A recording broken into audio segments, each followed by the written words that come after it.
Bismillahirrahmanirrahim. Assalamualaikum warahmatullahi wabarakatuh. Alhamdulillahirabbil alamin. Allahumma shalli ala sayyidina Muhammad wa ala ali sayyidina Muhammad.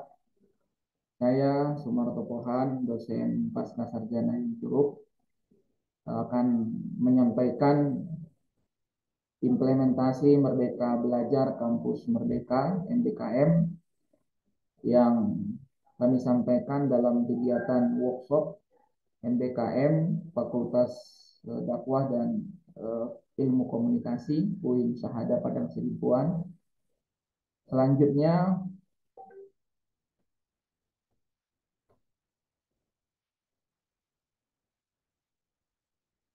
kita ketahui bersama bahwa program Merdeka Belajar Kampus Merdeka yang dikenal dengan MBKM sudah merupakan program nasional diawali dari gagasan Menteri Pendidikan dan Kebudayaan Nadiem Anwar Makarim MBA untuk menghadapi tantangan kebangsaan, yaitu masuknya era revolusi industri 4.0 dan menuju era society 5.0. Sangat perlu menyiapkan generasi yang tangguh dengan memiliki keahlian sesuai dengan kebutuhan kerja nasional dan global. Jadi munculnya MBKM ini sebagai bentuk sikap kita dalam menghadapi era revolusi industri 4.0 dan menuju era society 5.0.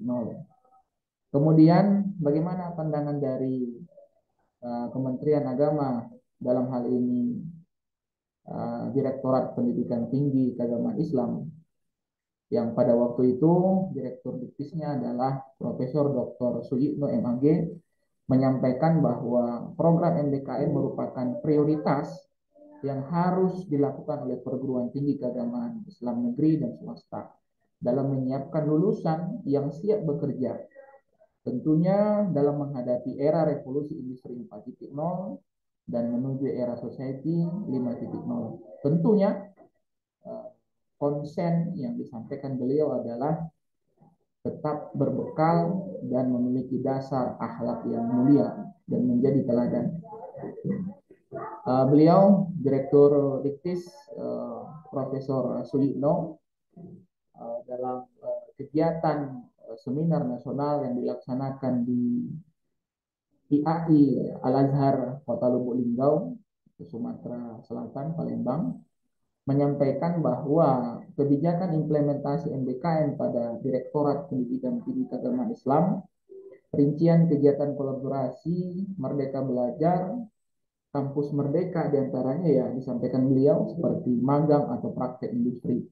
Ya, konsep magang itu harus berkelanjutan, tidak bisa hanya sementara, apalagi hanya 1 bulan, ya tidak bisa. Kemudian lembaga magang itu juga harus tersertifikasi. Kemudian kegiatan MBKM juga seperti kegiatan proyek desa dengan pengabdian kepada masyarakat, pertukaran mahasiswa di beberapa prodi dan perguruan tinggi, serta adanya pengakuan ataupun rekognisi antara perguruan tinggi. Dan MBKM ini apabila tidak bisa dilakukan secara eksternal, bisa juga dilakukan secara internal. Misalkan MBKM ya antara prodi yang ada di perguruan tinggi. Kemudian apa esensi dari MBKM ya? Esensinya tentunya ya sesuai dengan yang dicanangkan oleh Menteri Pendidikan dan Kebudayaan melalui regulasi Peraturan Menteri Pendidikan dan Kebudayaan nomor 3 tahun 2020 yang tentang Standar Nasional Pendidikan Tinggi (SNPT), yaitu pada standar proses pembelajaran khususnya pada pasal 15 dan 18. Ya, kemudian MBKM adalah pembelajaran yang berpusat pada mahasiswa. Ya, selama ini kan mahasiswa hanya mengikuti mata kuliah yang sudah ditetapkan oleh PTS, penyelenggara program studi, yang distrukturkan dalam berbagai mata kuliah, ya dengan beban belajar minimal 144 SKS. Kemudian kalau berbicara tentang lulusan program studi, ini yang diinginkan oleh kementerian sebenarnya. Bagaimana lulusan program studi itu ya memiliki keahlian, tidak hanya keahlian, seperti yang disampaikan oleh Prof. Sulino, ya memiliki keahlian ataupun keterampilan, tetapi tetap memiliki akhlak, kemudian memiliki bisa menjadi teladan. Kemudian lulusan juga harus mampu secara cerdas menggunakan teknologi atau dengan istilah Internet of Things yang menjadi landasan revolusi industri 4.0. Kemudian merdeka belajar. Kemerdekaan yang dicanangkan oleh pemerintah kepada mahasiswa melalui kebijakan MBKM adalah kebebasan untuk memilih belajar sepenuhnya atau hanya sebagian di dalam program studi. Rentang beban SKS yang dapat dimanfaatkan oleh mahasiswa untuk belajar di luar program studi yaitu antara 20 hingga 40 SKS. Dan kemudian yang perlu diperhatikan juga, program MBKM ini juga merupakan pilihan. Ya bisa jadi memang di kampus itu tidak melaksanakan MBKM misalkan, tetapi ya setiap kampus harus memfasilitasi program MBKM itu. Itu poin penting, poin penting. Sebagai wujud ya bagaimana sikap kita dari perguruan tinggi menghadapi era revolusi 4.0 tadi. Bagaimana mewujudkan lulusan kita yang terampil, yang ahli, yang siap bekerja. Kemudian berbicara tentang Internet of Things yang menjadi apa? Yang menjadi tantangan ya, dan bahkan menjadi peluang juga sih. Ya, penerapan teknologi Internet of Things dalam industri 4.0 akan menuntut jenis pekerjaan baru yang seperti yang dinyatakan oleh laporan World Economic Forum tahun 2020. Jadi muncul banyak pekerjaan-pekerjaan baru dan pekerjaan-pekerjaan baru itu dituntut skill, keterampilan, keahlian yang berkaitan dengan informasi dan teknologi. Ya, kemudian MBKM sangat dibutuhkan untuk memberikan ruang gerak yang lebih cepat dan lebih lincah bagi mahasiswa. Perguruan tinggi dituntut untuk merancang dan melaksanakan proses pembelajaran yang inovatif dan adaptif. Ini buku yang kami tulis yang judulnya tentang Merdeka Belajar, Kampus Merdeka. Ya, buku ini salah satu respon sih sebenarnya, kemudian refleksi pelaksanaan MBKM yang sudah dicanangkan oleh Kementerian Pendidikan dan Kebudayaan, Riset dan Teknologi. Ini sebagai apa ya, ilustrasi saja ya, bagaimana seorang mahasiswa itu ya seperti ini harus memiliki keterampilan, keahlian ya, atau cakap teknologi. Di sini mahasiswanya apa ya, menjadi wirausaha, modal pengetahuan dan mental dari kampus Merdeka. Jadi harus siap bekerja. Nah, ini juga kita ketahui ya, kampus Merdeka itu ya gaya kekinian dengan kreativitas teknologi. Ya, program MBKM itu mulai dari penelitian, praktik kerja, wirausaha, proyek kemanusiaan, kemudian studi mandiri desa, pertukaran mahasiswa, dan ini menjadi apa ya, PR yang harus kita kerjakan.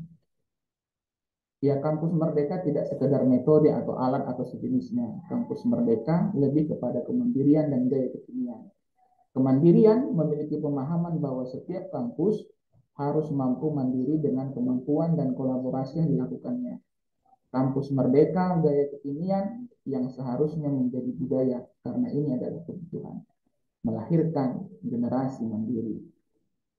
Ini program yang sudah sudah dibuat oleh Kementerian Pendidikan dan Kebudayaan, dan ini bisa kita akses tentang program MBKM.